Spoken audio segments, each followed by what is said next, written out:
Today marks the one-year anniversary since President Moon Jae-in's inauguration, but there were no fancy events to mark the occasion at the top office. Just another day, business as usual. The Liberal leader did post a message of gratitude via social media, vowing to stand by the people until the end of his term.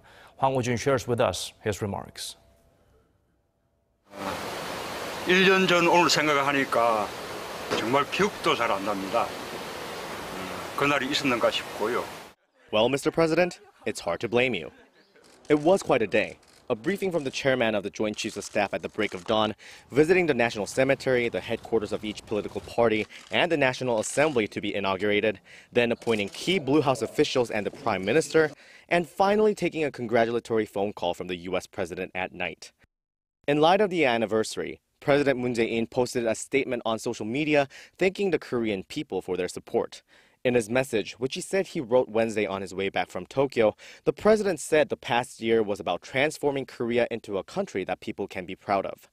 He said his administration has tried to eradicate deep-rooted evils like corruption and set the nation's history straight while seeking reconciliation. It also tried, he said, to eliminate the fear of war and establish a sustainable peace while showing Korea's potential to the world through the Pyeongchang Winter Olympics. The South Korean president also noted that his efforts have been met with some resistance from people he said fear change. He stressed that he and his administration still have a long way to go and pledged to power through alongside the people. And in another tweet, the Liberal leader thanked the people for their love and support and expressed his desire to make a positive impact on people's lives during his time in office. A lot of important things are happening in the region now diplomatically, including but not only the recent Inter-Korean summit, the trilateral talks between Seoul, Tokyo, and Beijing, and the upcoming Pyongyang-Washington summit. So there was no extravagant ceremony to celebrate the administration's first year.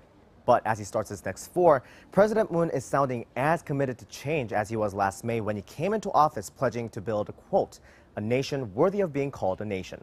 Hwang Woo-jun, Arirang News.